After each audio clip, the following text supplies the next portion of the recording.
Afternoon. बेटा arithmetic progression AP की exercise 5.3 चल रही थी।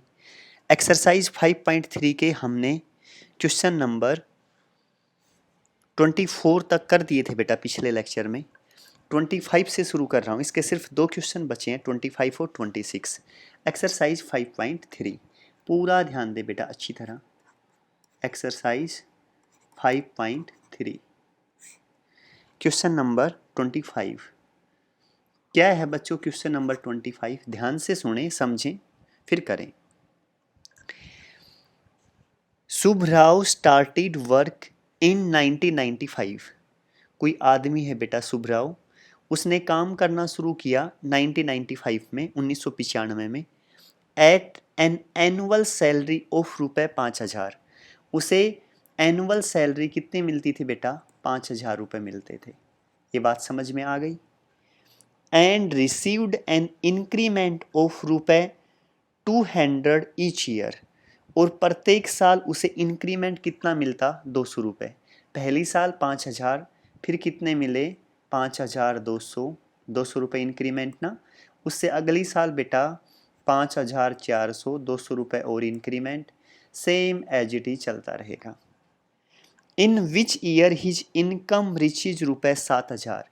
कह रहा कि कौन सी साल उसकी इनकम है वो 7000 रुपये पे उसकी सैलरी पहुंच गई, ये बताना है बेटा। ठीक है, ए एन क्या होना चाहिए? 7000। तो एन की वैल्यू बतानी है। क्वेश्चन ये है, देखो दोबारी बता रहा हूँ, क्वेश्चन समझा रहा हूँ, दोबारी ध्यान दे अच्छी तरह। कोई आदमी कहीं काम करता है और उसे एक साल की इनकम बेटा 5000 रुपये मिलती है। प्रत्येक साल उसे 200 रुपये इंक्रीमेंट मिलता है। पहली साल सैलरी 5000, दूसरी साल 5200, उससे अगली साल 5400, बढ़ती रहेगी। कह रहा है कि वो कौन सी साल होगी जब उसकी सैलरी 7000 रुपये होगी, मुझे ये बताना है। क्वेश्चन समझ गए ना? अब देखो, ए क्या है? First term. फर्स्ट टर्म क्या है मेरे पास बच्चों? 5000 रुपये। डी क्या है बेटा? Common difference, second term minus first term, 5200 minus 5000, तो कितना हो जाएगा बेटा? 200 रुपये। समझ गए ना, इंक्रीमेंट 200 रुपये ही है। ए एन कितना है बेटा? सैलरी कितनी होनी चाहिए? 7000 रुपये होनी चाहिए, वो टाइम बताना है। ए एन फॉर्मूला किसके इक्वल रहेगा? A plus N minus 1 into D. A N कितना है मेरे पास? 7000, यहाँ रख दें बच्चों। ए की वैल्यू कितनी है? 5000, रख दें बेटा।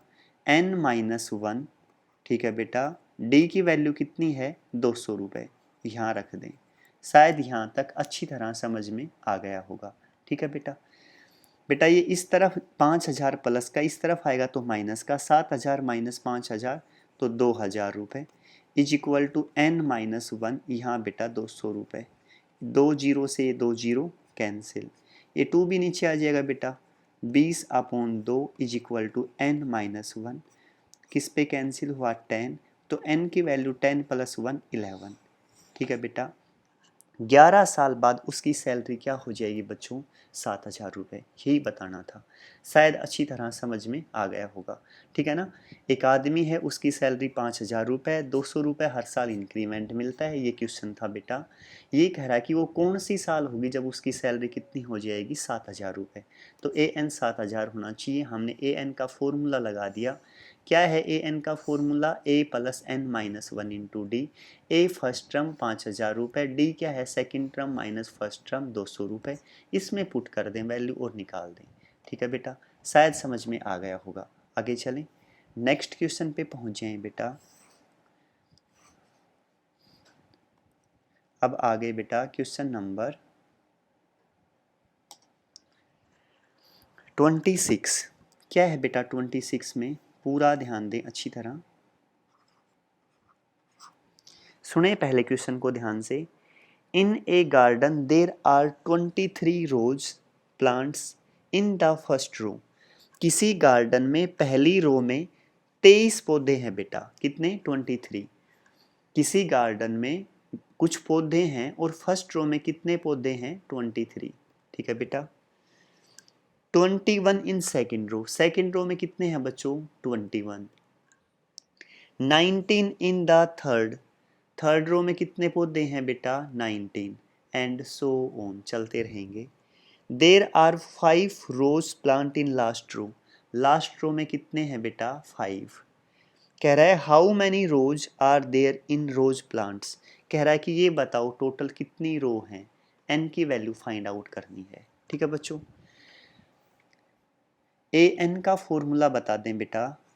ए एन क्या होता है? A plus N minus 1 into D. A N क्या है आपके पास? लास्ट टर्म 5, ए क्या है? First term 23 plus N minus 1 into D. D की वैल्यू बेटा second term minus first term. A क्या है? 23 और डी क्या है? Second term minus first term. 21 minus 23 तो -2। ठीक है बेटा, तो डी की वैल्यू यहाँ पुट कर दें -2। तो यहाँ क्या आया? 23। ठीक है बेटा, -2 इंटू एन माइनस 1। ये -2 आगे लिख दिया ना, इस तरफ 5। ये 23 इस तरफ प्लस का, इस तरफ आएगा माइनस का। 5 minus 23 is equal to -2 n minus 1। ठीक है बच्चों, 23 माइनस का प्लस का 5 तो माइनस का 18। अच्छी तरह क्लियर ना? माइनस का 2 n minus 1।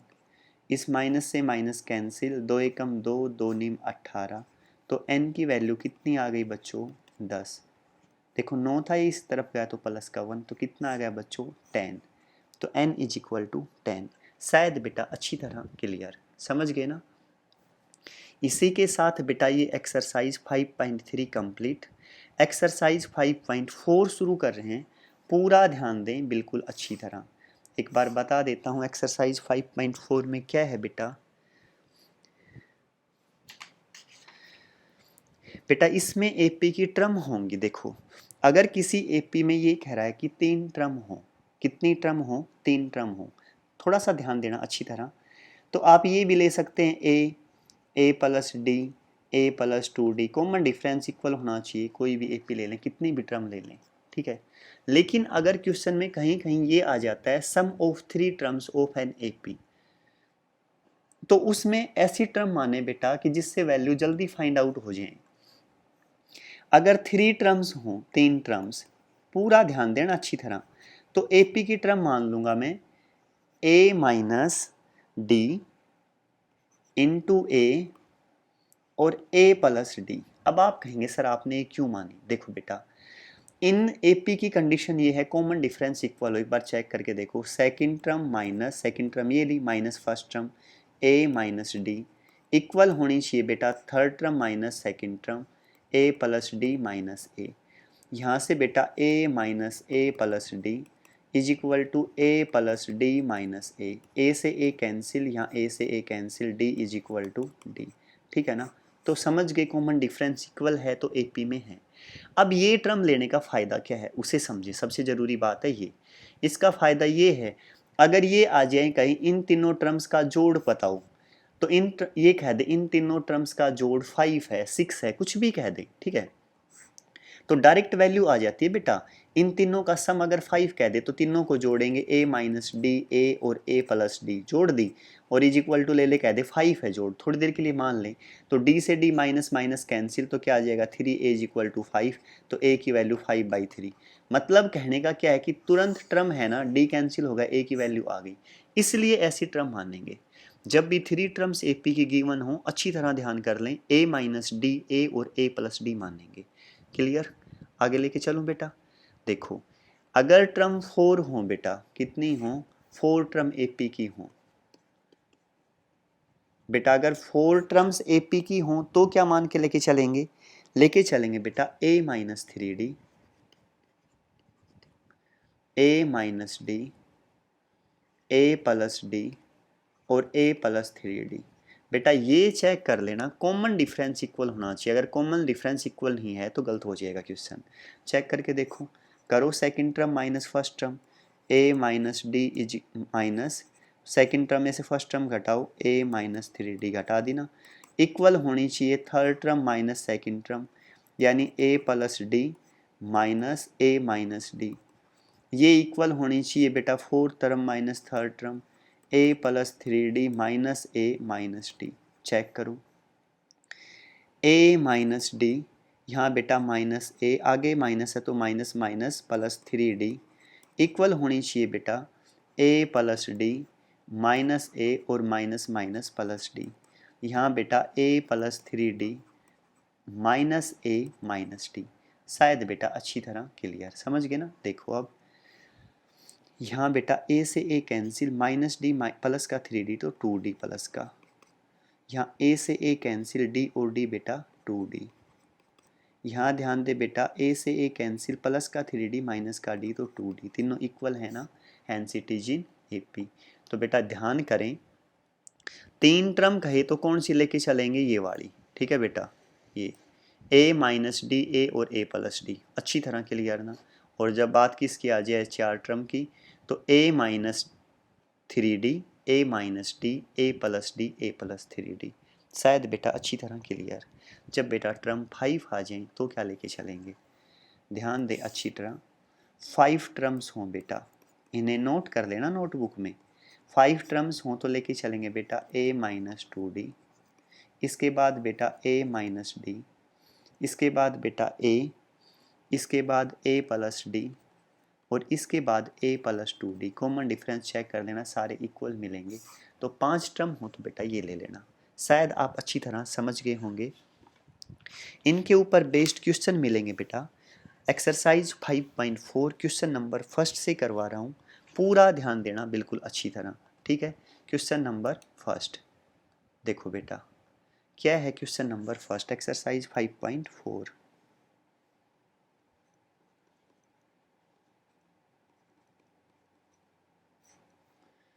Question number first ये है बच्चों, the sum of 3 consecutive terms of an AP is 27।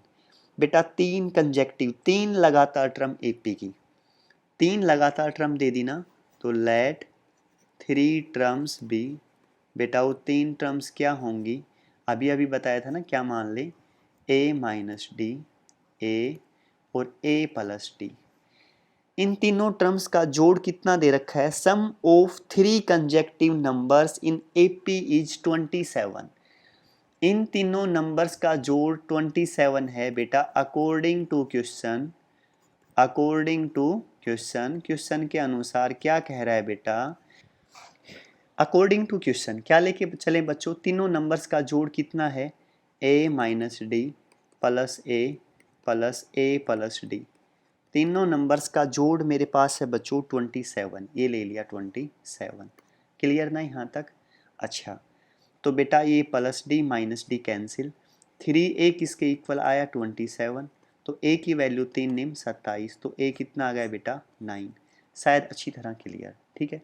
आगे सुनो आप, देन देयर प्रोडक्ट इज 585, तीनों नंबर्स की गुणा a minus D into A plus D. इन तीनों नंबर्स की गुणा कितनी है बच्चों 585, 585। फाइंड दी नंबर्स, तो बेटा a तो ऐसे का ऐसा, a minus b into A plus b, a square minus b square, a square minus d square is equal to 585। a की वैल्यू 9 पुट कर दे 9, नोनिम 81 minus d square is equal to 585। शायद बेटा अच्छी तरह क्लियर, ठीक है। अब देखो बेटा 81 minus d square is equal to 585, बेटा ये 9 मल्टीप्लाई इस तरफ नीचे आएगा तो डिवाइड, 9 5 45, 9 6 54, तो कितना बचा 4 5, 9 5 45। तो बेटा डी स्क्र की वैल्यू कितनी आई 81 माइनस 65, 11 में से 6 गए तो बेटा 11 में से 5 गए तो 6, यहाँ बच्चों 7 में से 6 गए तो 1, 16। तो d की वैल्यू कितनी आई बच्चों प्लस माइनस 4, क्या आई बेटा प्लस माइनस 4। d की वैल्यू प्लस माइनस 4 और a की वैल्यू क्या थी 9, a की वैल्यू क्या थी 9, यहाँ लिख देता हूँ बेटा, और d की एक बार तो आई है प्लस 4, और बेटा एक बार a की वैल्यू तो वही 9, और d की वैल्यू कितनी आई माइनस 4। तो नंबर्स क्या होंगे बेटा a माइनस डी, ए और a प्लस डी, ये थे ना, तो a की जगह लिखो 9 माइनस 4, एक बार 9 और एक 9 प्लस 4, 9 माइनस 4 5, ये 9 और 9 4 13, क्लियर। यहाँ भी नंबर बेटा a माइनस डी, ए और a प्लस डी, a की वैल्यू 9 माइनस माइनस प्लस 4, यहाँ बच्चों 9 और यहाँ 9 माइनस 4, 9 4 13, यहाँ 9 और यहाँ बेटा 5। ये क्या आ गया आंसर, ठीक है ना। नंबर ये भी हो सकते हैं 5 9 13 और नंबर ये भी हो सकते हैं 13 9 5। ठीक है बच्चों, अच्छी तरह क्लियर समझ में आ गया ना आंसर बेटा, ठीक है। नेक्स्ट लेके चलूं क्वेश्चन नंबर सेकंड। सेकंड ये है बच्चों, the sum of 3 consecutive numbers of an AP is 15। बेटा 3 नंबर हैं, उनका सम कितना है 15। सुने ध्यान से बेटा, 3 नंबर हैं, उनका जोड़ कितना है 15। आगे ये कहा है sum of their square is 83। Sum of their square, उनके स्क्वायर का सम कितना है 83। फाइंड द नंबर्स, तो नंबर बताएं। बेटा 3 नंबर वही मान लेंगे, क्या मान के चलेंगे, a माइनस डी, ए और a प्लस डी, इन तीनों का जोड़ कितना है 15, ठीक है। दूसरी इक्वेशन ये कह रहा है सम ऑफ देयर स्क्वायर, इनके स्क्वायर का सम, पहले के स्क्वायर करो इसका सम करो प्लस दूसरे का स्क्वायर प्लस तीसरे का स्क्वायर, इनका सम कर दिया, किसके इक्वल आया, ये आया बेटा 83। किसके इक्वल आया 83। Find the numbers. बेटा यहाँ से इससे कैंसिल, 3a कितना आया मेरे पास 15, तो a की वैल्यू कितनी आई बच्चों 3 5 15, तो a 5 आ गया। समझ गए ना, a5 यहाँ पुट करें, d की वैल्यू निकालें, खुद सोल्व करें, यहाँ तक का काम करें, बाकी काम कल के लेक्चर में करेंगे। ठीक है बच्चों, बाय बेटा।